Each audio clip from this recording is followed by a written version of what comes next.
Hello, everybody. Welcome to the third episode of Cat's Tea in Witchcraft. My name is Fauna, and I am your witchy host. Today's episode originally was going to be split up into two episodes, but I decided to take all the content and everything that I was going to go over and put it into this third episode. So this episode is going to be basically something that's going to go over how you can get started if you literally are new to the practice of witchcraft. In addition to that, I will also be going over blogs, videos, and books for you, just in case you are looking for some additional resources. For those who have just begun their witchcraft journey, you might be really confused about where you need to start off. And before you're going to be doing any sort of spell work or any of the fun things that you see witches doing or things you've noticed on Instagram or YouTube from people you might already be watching, there are some steps you do need to take before you kind of jump into the game. If you are looking for resources to help you get started in your journey, there are some places you can search. Some of the places that I normally recommend to people who have questions on where can you get resources, where can you get books, and I usually like to recommend hard copies of books if you have the ability to get them. You can literally go to any major bookstore that is such as Barnes & Nobles and Books A Million, if they still have them, I think. I think it's been a while since I've seen a Books A Million, but I definitely know Barnes & Noble has a section with books on witchcraft. You can also try used bookstores. Sometimes I don't feel like spending $15, $20 or more dollars on a book, and if you go into the metaphysical section of a used bookstore, honestly, you can get some really cool finds. In the last episode, I think I did mention that real quick, and you can find pre-used books for probably only a couple dollars, and they might even have notes and highlights in them just like you would with a pre-used college textbook. It's pretty awesome. Another resource that you can look for, but this one kind of depends on where you live, and it might be a little more difficult if you live in a rural area, but I'm not saying you won't be able to find this sort of place. You can always search online for crystal shops or different types of metaphysical shops. Generally, when you Google crystal shop, most of the time it is just an overall witchcraft shop. The ones that I've seen around me and the ones in different areas that I've been able to visit, they have books, cards, crystals, jewelry, and a variety of tools that different witches use as well. When you do go into some of these shops, you might realize that some of the things that they are selling can be a little expensive depending on what your price range is. And making that point, you can still go online to purchase books and tools. And sometimes you can get a lot better deals and find pre-used books that are in almost new condition. I've ordered a couple books on Barnes & Noble's website because they might not have particular books in the store, but I have also purchased quite a few books and materials from Amazon. And if you are a witch on a budget, this isn't a place where you can get books necessarily, but you can go to Five Below or Dollar Tree, Dollar General, whatever 99-cent store you have, you might be able to find some tools that you can get for really, really cheap. My personal favorite is Dollar Tree because everything is actually $1, and I've gotten a ton of candles, some types of incense, jars, little decorative things depending on the time of year. But if you really look, you don't have to spend a lot of money if you want to be a witch. You can use basic things that you don't need to buy at a crystal shop or be all fancy, and it doesn't even need to look witchy. It just kind of depends on your budget and your aesthetic and what you just personally prefer. Another place you can get some resources that aren't books, just since I'm talking about different stores, is you can go to craft stores as well, where you can get candles, decorations, and jars. There's a lot of jars at Michael's. Like, it's amazing, like, seriously. I'm not sure maybe if you guys have maybe seen the memes online about witches being obsessed with jars, but I know I am, and I know it is very real for a lot of people because you can use jars for so many things. So So I'm going to jump back onto the topic of books.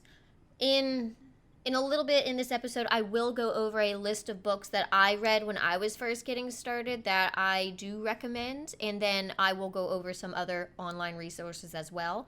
But when it comes to books, I do tell people, and I know sometimes it's hard, to read a book that you might not agree with, or it might be on a particular topic that you aren't interested in, but maybe you should just read it anyway if you get your hands on it. Just because you might not prefer a certain book or a certain writer, unless you just really don't understand or can't stand their writing style, read the book anyway.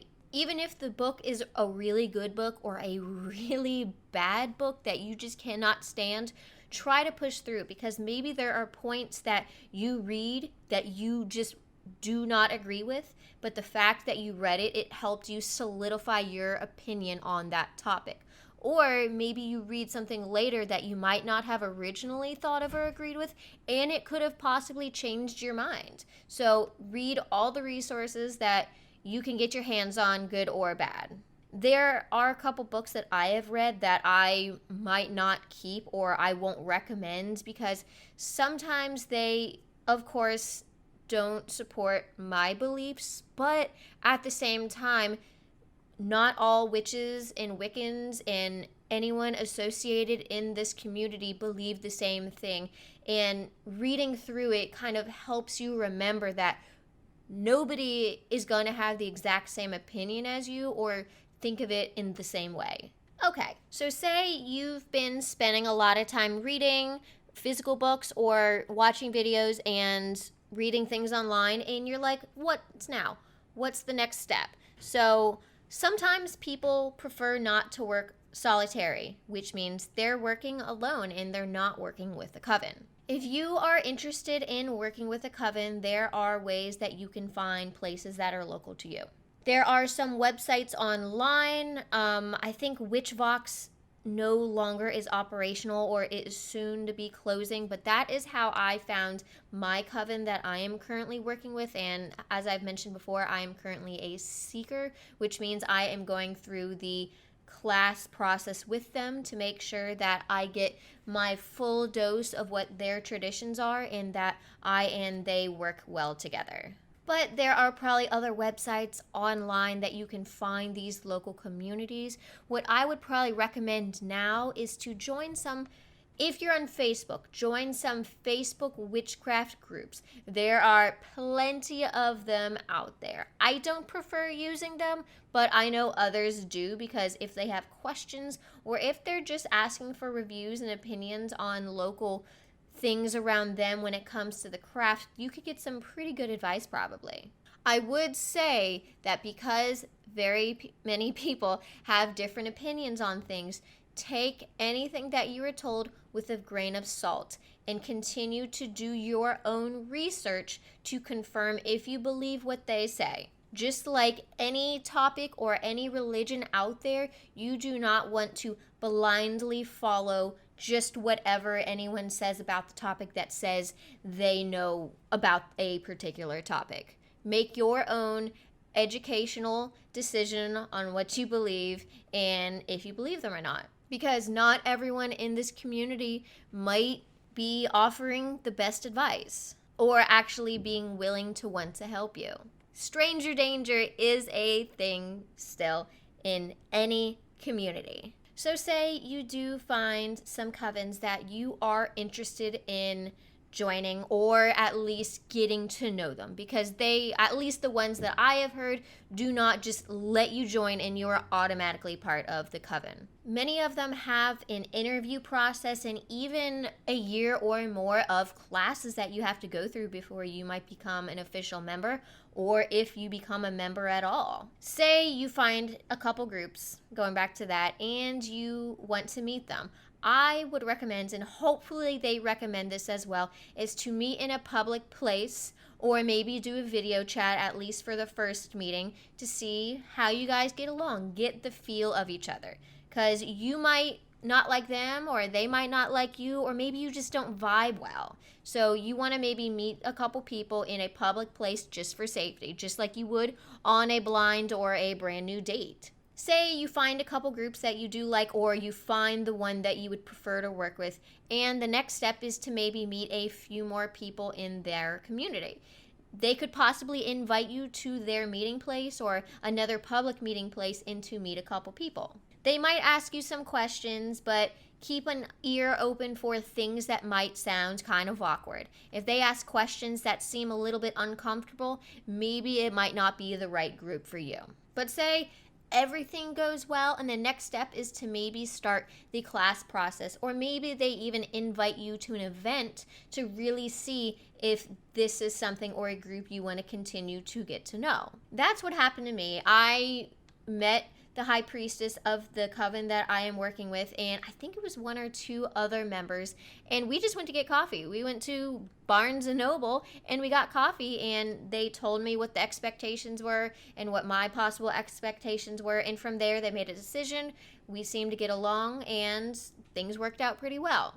For me and for some other people in different groups, the next step after you guys decide you might want to work together is, at least in the Wiccan tradition, you do a year in a day class, which is a year in a day where you study with them, you learn their traditions, and you might possibly become a member of the coven afterwards. It just all depends on what the expectations and their personal traditions. But like I mentioned a couple minutes ago, stranger danger is still a thing in any community. So never meet anyone or a group in private that you do not know and do not trust. Also, you do not need to do anything that makes you feel uncomfortable or that feels wrong or that you know is illegal. There is no requirement to do drugs, have group relations, taking off your clothes, or giving people money. Use your intuition, use your gut. If something feels strange, either change the subject and try to leave, or just try to get out there depending on what the situation is. Your safety is important, and you do not need to do things that makes you feel uncomfortable. But I did say, when it comes to spending money, you might have to put in a little bit of money, and I'm not saying giving them hundreds of dollars. I'm not saying there's like tuition you need to pay. The only time I would say that is appropriate is when it comes to supplies. Sometimes you need to print out your own documents, or you need to bring your own supplies, so you might need to put a little bit of money into it. Or if you are being provided, say, papers and supplies, or if they're giving you books, and if they're saying, hey, if you can put up maybe $10, $15 here and there to make up for the cost, because some supplies are expensive. And if someone is paying out of their own pocket, helping them out a little bit might not be a bad thing. But in no way spend hundreds or thousands of dollars to become a part of this. You do not need to do that. I cannot stress that enough. And another thing, and it all depends on the tradition and what you are comfortable with, there are some groups that do work in the nude.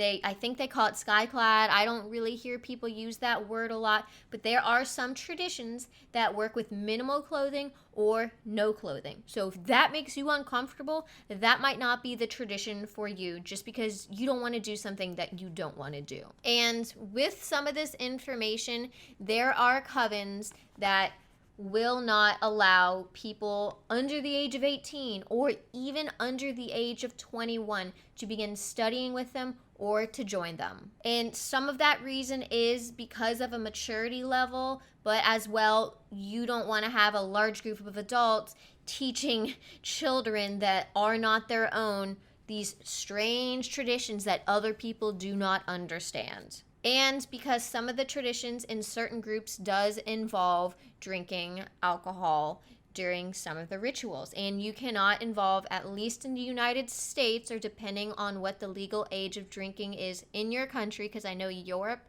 is a little bit different. So if you're in the United States, at least, a lot of groups do not start to train people under the age of 21. or under the age of 18 at all. So if you are under some of those ages, it does not mean you cannot become a witch or study witchcraft. It just might mean you might not be able to work with a coven until you are in your 20s or however old you are, and you might have to study on your own and be solitary for a little bit. So going back to the beginning on the idea of things you can do when you are really getting started with witchcraft, and say you don't want to put a lot of money in yet and you kind of just want to see where things go because maybe you aren't sure if witchcraft or becoming Wiccan is for you and you're just trying to get a feel for it. I would say, like I said before, you do not need to immediately go out or spend a lot of money on things that you aren't sure if it's for you yet. What I would advise is maybe start out getting some books. Books you can get at a lot of different places. Or you can go online and read and watch videos. If you do want to get some supplies, the things I would recommend getting are basic white candles, maybe some candle holders, and some notebooks as well. And I'm not talking about like leather-bound, handmade paper notebooks. You can get spiral-bound, loose-leaf paper, or anything that is pretty much school supplies because it does not matter what it looks. It's just for taking notes. I personally have a lot of different notebooks that I use things for. I have one notebook specifically for writing down my dreams. I have another one that is used to just write down anything that deals with divination. And then I have a basic one that just goes over anything that I might learn. It's kind of a mix between a diary and then a witchy diary, if you consider them two separate things. Because maybe you learn something and you just want to write about how you feel about it, why you feel about it. Maybe you just learned about divination or you learned something about meditation and it just sparked you something in your brain that you want to write down and you want to remember that detail for later. So notebooks and writing things down is a really good idea. If you are in the position where you are not openly practicing around your friends or family, you can also write your notes down on your computer. You can use Google Docs. You can just save documents to your computer if no one else shares that computer with you. But just writing things down is a major part of your witchcraft journey. Even if you do voice to text, whatever it is, you talk to your phone and you take down notes or ideas or things that come to mind, that's okay too. It does not matter where you keep these notes as long as it's safe, that you can access them and you can keep them organized somehow. And then on top of that, like I said, you can use some candles, you can get some incense just to kind of use to get into a witchy mindset, because meditating is very, very helpful. I personally am not very good at it. There's only been a handful of times where I feel like I have just had a very good meditation process, because it is very hard to get into that blank mind space, but there are different traditions and styles of meditation that does not involve that, but I will get into that in a future episode. Some other things as well that you can do early on into your witchy practices: go outside and spend time in the woods. Go visit some national parks, or if you have some woods and forests that you can go around your home, or trails, just to maybe collect some dirt, maybe find some leaves and flowers that you're allowed to pick, and just kind of make that a part of maybe once or twice a week or every weekend, and just become a part of nature, because nature is a very big part of witchcraft. A couple other things that you might be able to do without costing any additional money is do some yoga. You can just do some personal reflecting and stuff like that, which sometimes people consider it tying in with meditation, but also just sitting down, drinking tea or coffee, and reflecting on things you've learned or things that are going on in your life. Reflect on your actions or things that you've done or things that people around you have done, and what and how you feel about that. Working on personal growth is also a very big part of witchcraft, because as human beings and spiritual creatures, you want to continue to grow and become the best version of you. One last note I'm going to go over before I start getting into book recommendations and stuff is if you are using candles or incense or any sort of tools around children and animals, please pay attention. Do not leave anything that is hot or burning left unattended around children or animals, because things can catch on fire. If you have a cat or a dog or a young child, things can get knocked over and they can get hurt. Things can catch on fire, and that is not something that you want to happen. Practice responsible witchcraft. Okay, one more actual thing. The last thing was not the last thing. This just came to mind. I also, at least for a personal opinion, when you first get started, do not expect to have spells work off the back. I'm not saying that they won't. I just personally do not recommend someone who is very, very early in the process of witchcraft or becoming a witch to just jump into casting spells, because sometimes they can get really complicated, or there's things that you just have not learned yet. But a lot of people might disagree with me and say you can do magic at any point.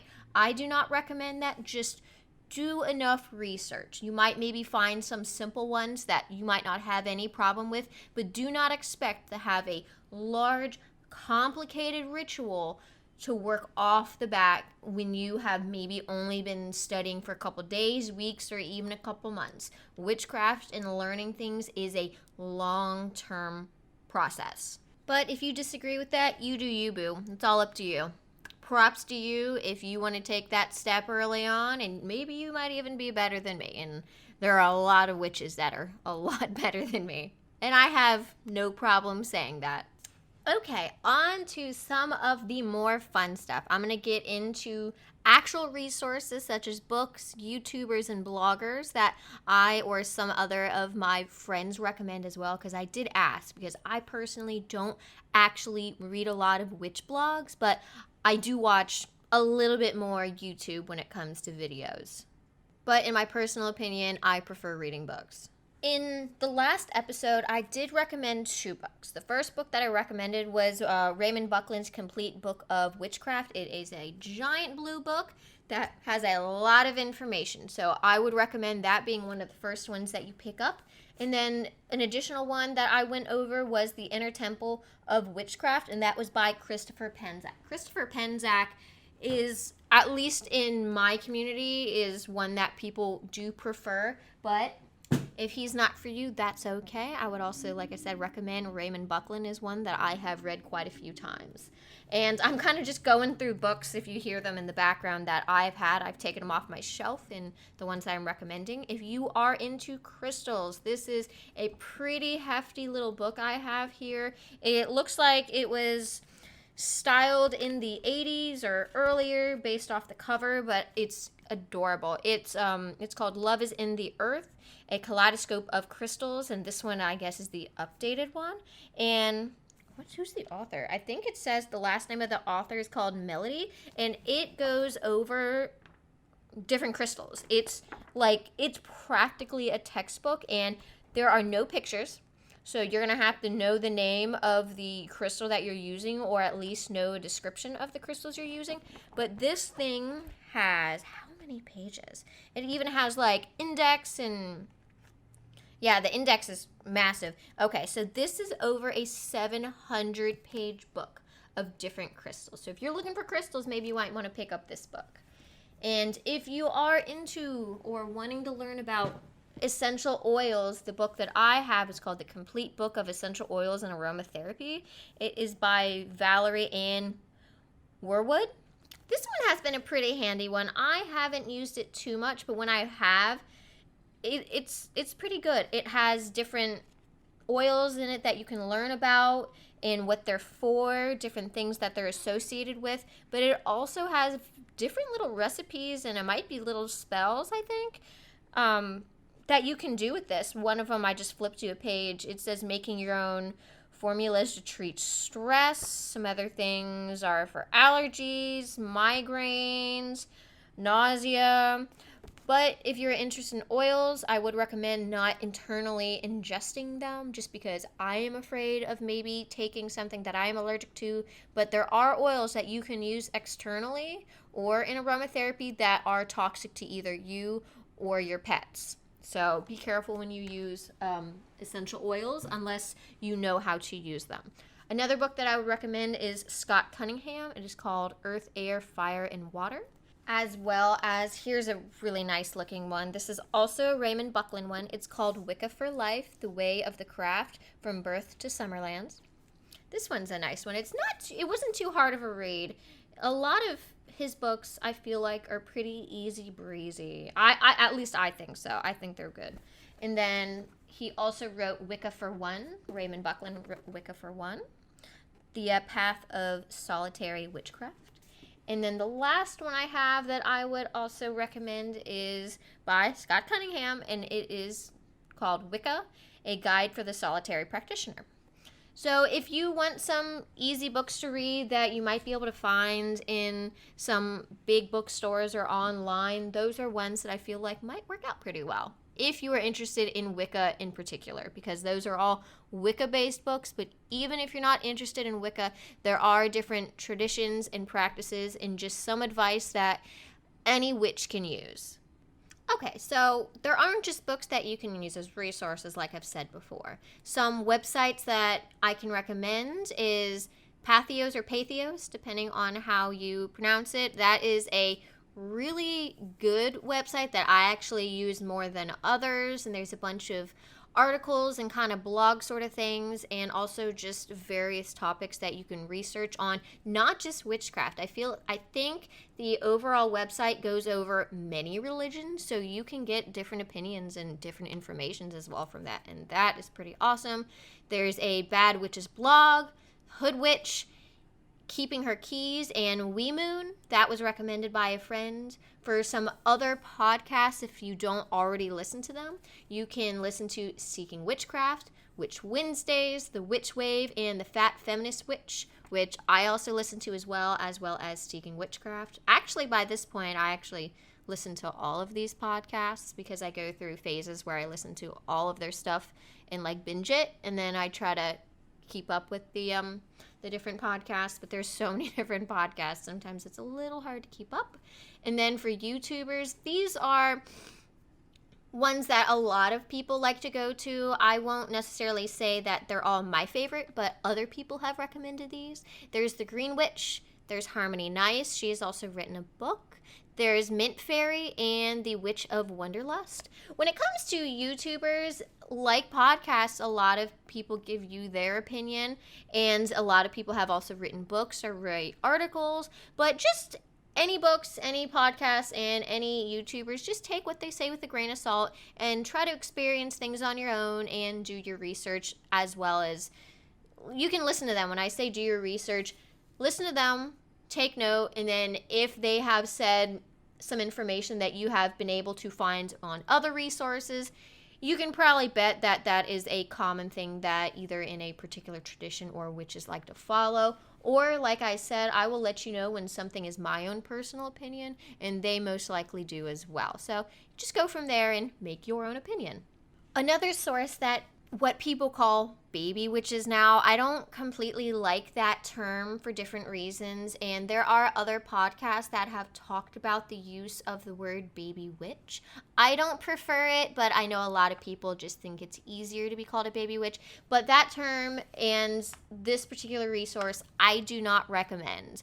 I do not recommend getting at least an extensive amount of your information off of TikTok. There are a lot of witches that are on TikTok, and the community is called Witch Talk. I used to be on TikTok. I no longer have it for security reasons. I don't want to use it just because I'm kind of afraid of using TikTok. And when I did use it, I loved it, but at the same time, there were a lot of things that I heard and saw on TikTok that were questionable. And all the other resources I gave you, and I'm still telling you to make your own opinion when it comes to this. Some people love witch talk. They absolutely love it. And it can be a fun community, but when I was using it around last year, there seemed to be a lot of drama because people were getting into, well, my opinion's right, no, your opinion's right, or no, you're right, or you're wrong, and this and that. There was a lot of drama, and I don't know if that's still going on, but it was absolutely ridiculous, and I don't think that is right. I feel like that is a very toxic behavior for the community or any community to have that sort of drama when they are trying to use the platform as an educational thing. And another reason I don't recommend TikTok, maybe just for education, and you might get some cool little tips and tricks here, and there are witches on there that actually do give good advice, but a lot of it is getting drowned out. And because, like Instagram, the internet is very good at editing things. You see this witchy aesthetic, you hear this cool music, and you see all this stuff. And for some people, it might give you a false sense of what witchcraft really is. Because witchcraft is not hocus pocusy, bibbity bobbity boo Harry Potter. You're not going to be able to fly. You're not going to be able to make things randomly manifest in front of you like you see in our favorite witch movies. It's just not reality. So please, when you are using some of these social media sites for information, take it with a grain of salt, just like everything else, because some people are making videos certainly just for views and aesthetic purposes. They want the views, things look cool, or they might try to like make it look like a creature is manifesting in the video. And I'm not saying it might not be, but people are very good at editing videos, using Photoshop, and really good at using TikTok because they have some really cool features that might cause some confusion. So it looks like I just barely hit over the 30-minute mark, and I might actually call this